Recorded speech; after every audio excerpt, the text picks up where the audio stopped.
Assalamualaikum warahmatullahi wabarakatuh. Perkenalkan, nama saya Septika Dikarunia, NIM 14. Di sini saya sebagai pemateri perwakilan dari kelompok 1 akan menjelaskan tentang diabetes mellitus. Yang pertama, sejarah. Diabetes mellitus atau DM berasal dari bahasa Yunani, diabeinen yang artinya tembus atau pancuran air. Dalam bahasa Latin, mellitus artinya rasa manis. Diabetes mellitus umum dikenal sebagai kencing manis adalah penyakit yang ditandai dengan hiperglikemia atau peningkatan kadar gula darah yang terus-menerus dan bervariasi terutama setelah makan. Definisi DM. DM merupakan penyakit kelainan metabolisme yang disebabkan oleh kekurangan hormon insulin. Hormon insulin dihasilkan oleh sel beta di kelenjar pankreas dan sangat berperan penting dalam metabolisme sel dalam tubuh. Mohon maaf, maksud saya metabolisme glukosa dalam sel tubuh.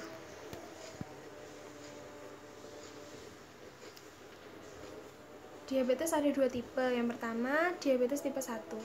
Diabetes tipe 1 biasanya ditandai dengan penghancuran sel-sel beta pankreas dan dipengaruhi oleh faktor genetik atau riwayat keluarga, namun juga bisa dipengaruhi oleh faktor imunologi dan lingkungan. Diabetes tipe 2. Diabetes tipe 2 ditandai dengan adanya resistensi insulin dan gangguan sekresi insulin. Faktor resiko penyebab diabetes tipe 2 yaitu usia. Resistensi insulin cenderung meningkat pada usia di atas 65 tahun. Ada obesitas, ada riwayat keluarga atau faktor genetik, dan juga kelompok etnik atau ras tertentu. Patofisiologi diabetes mellitus. Di sini ada diabetes tipe 1 dan juga diabetes tipe 2. Pada diabetes tipe 1, reaksi autoimun merusak sel beta pankreas sehingga sel beta pankreas menjadi hancur. Karena sel beta pankreas menjadi hancur, kadar insulin menjadi rendah. Dan karena kadar insulin menjadi rendah, maka glukosa darah tidak dapat masuk ke dalam sel, sehingga terjadi hiperglikemia atau kadar glukosa darah yang tinggi. Hiperglikemia berakibat pada proses filtrasi yang melebihi batas maksimum yang mengakibatkan pengeluaran urin yang berlebihan atau poliuria. Kemudian hiperglikemia tadi, glukosa darah yang tinggi mengakibatkan darah merah dalam sel menjadi fleksibilitas dan melepaskan O2 dan mengakibatkan hipoksia perifer, yaitu perfusi jaringan perifer tidak efektif yang ditandai dengan adanya nyeri. Selanjutnya, diabetes tipe 2. Pada diabetes tipe 2, sel mengalami resistensi insulin yang dipengaruhi oleh faktor idiopatik, usia, dan juga genetik. Sel tubuh tidak bisa menerima insulin, menjadikan jumlah insulin dalam sel pankreas menjadi menurun. Karena jumlah insulin menurun, sehingga glukosa tidak dapat masuk ke dalam sel dan mengakibatkan adanya hiperglikemia atau glukosa darah yang tinggi atau meningkat. Hiperglikemia ini menyebabkan banyak komplikasi, salah satunya hipolisis menjadi meningkat. Hipolisis terjadi karena insulin tidak mampu memasukkan glukosa tersebut ke dalam sel. Lipolisis sendiri adalah pemecahan lemak menjadi asam lemak. Asam lemak ini dapat memasuki sel sebagai energi alternatif atau energi pengganti, dan pemasukan asam lemak dalam sel tidak membutuhkan bantuan insulin. Kemudian lipolisis menjadi meningkat dan kemudian terjadi penurunan berat badan. Kenapa terjadi penurunan berat badan? Karena kondisi tubuh yang sudah rentan terhadap atau resisten terhadap insulin, sebanyak apapun makanan yang masuk, gulanya tetap tidak bisa diproses oleh sel. Lalu otak mencoba memerintahkan tubuh untuk memecah jaringan otot dan lemak dan mengubah kodenya menjadi energi. Salah satunya tadi menjadi energi alternatif. Namun karena tingginya kadar gula darah membuat ginjal terus bekerja untuk menyeimbangkannya dengan cara membuang gula tersebut bersama dengan urin.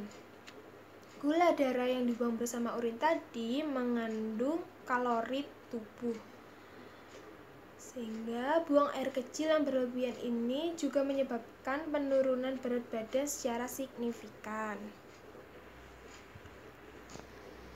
Kemudian saya akan menjelaskan tentang manifestasi klinis. Manifestasi klinis diabetes mellitus yaitu jumlah urin yang dikeluarkan lebih banyak atau poliuria, banyak minum atau sering haus, atau polidipsia, banyak makan, atau polipagia, kehilangan berat badan yang tidak jelas sebabnya, kesemutan atau mati rasa pada ujung syaraf di telapak tangan, dan juga telapak kaki, cepat lelah dan lemas setiap waktu, mengalami rabun penglihatan secara tiba-tiba, apabila luka atau tergores atau korengan, lambat penyembuhannya, mudah terkena infeksi terutama pada kulit. Kemudian saya akan menjelaskan tentang komplikasi diabetes mellitus. Pada diabetes mellitus sendiri, komplikasi ada dua, yaitu komplikasi akut dan juga kronis. Untuk yang pertama, komplikasi akut. Komplikasi akut merupakan komplikasi yang harus ditindak cepat atau memerlukan pertolongan dengan segera. Komplikasi akut ini meliputi diabetik ketoasidosis atau DKA, koma non-ketosis, hiperosmolar atau koma hiperglikemia, dan hiperglikemia. Kemudian ada komplikasi kronis. Komplikasi kronis merupakan komplikasi yang timbul setelah penderita mengidap diabetes mellitus selama 5-10 tahun atau lebih. Komplikasi kronis meliputi komplikasi mikrovaskuler, yaitu komplikasi pada pembuluh rambut kaku atau menyempit sehingga pembuluh tersebut kekurangan suplai. Kemudian komplikasi makrovaskuler. Komplikasi makrovaskuler yaitu komplikasi mengenai pembuluh darah arteri yang lebih besar sehingga terjadi aterosklerosis. Terapi pada diabetes mellitus. Yang pertama ada diet. Diet dan pengendalian berat badan merupakan dasar dari penata laksanaan diabetes. Diet diarahkan untuk mencapai tujuan memberikan semua unsur makanan esensial seperti vitamin dan mineral, mencapai dan mempertahankan berat badan yang sesuai, memenuhi kebutuhan energi, mencegah fluktuasi kadar glukosa darah, menurunkan kadar lemak darah jika kadar ini meningkat. Kemudian ada latihan atau olahraga. Latihan atau olahraga sangat penting dalam penata laksanaan diabetik karena efeknya dapat menurunkan kadar glukosa darah dan menurunkan kadar glukosa darah dengan meningkatkan pengambilan glukosa oleh otot dan memperbaiki pemakaian insulin. Sirkulasi darah dan otot juga diperbaiki dengan olahraga. Kemudian ada pemantauan kadar glukosa dan keton. Pemantauan kadar glukosa secara mandiri memungkinkan deteksi dan pencegahan hipoglikemia serta hiperglikemia dan berperan dalam menentukan kadar glukosa darah normal yang memungkinkan akan mengurangi komplikasi diabetes jangka panjang. Kemudian ada terapi insulin. Terapi insulin pada diabetes mellitus tipe 2, insulin mungkin diperlukan sebagai terapi jangka panjang untuk mengendalikan kadar glukosa darah jika diet dan obat hipoglikemia oral tidak berhasil mengontrolnya.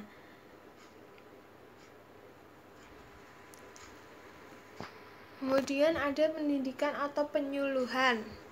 Pendidikan atau penyuluhan atau pelatihan mengenai pengetahuan bagi pasien diabetes bertujuan untuk menunjang perilaku, meningkatkan pemahaman pasien akan penyakitnya yang diperlukan untuk mencapai keadaan sehat optimal dan penyesuaian keadaan psikologik serta kualitas hidup yang lebih baik. Sasaran penyuluhannya yaitu pasien diabetes dan keluarganya, orang yang beraktivitas bersama dengan pasien, entah di lingkungan rumah atau di lingkungan yang lain. Pada pasien diabetes mellitus tipe 2, pendidikan dasar mencakup informasi tentang keterampilan preventif, yaitu perawatan kaki, perawatan mata, hygiene umum, misalnya perawatan kulit dan kebersihan mulut, penanganan faktor resiko atau mengendalikan tekanan darah dan kadar lemak darah, menormalkan kadar glukosa darah. Sekian presentasi dari kelompok 1, kurang lebihnya mohon maaf. Dan apabila ada salah kata, saya sebagai pemateri pribadi menyampaikan permohonan maaf. Wassalamualaikum warahmatullahi wabarakatuh.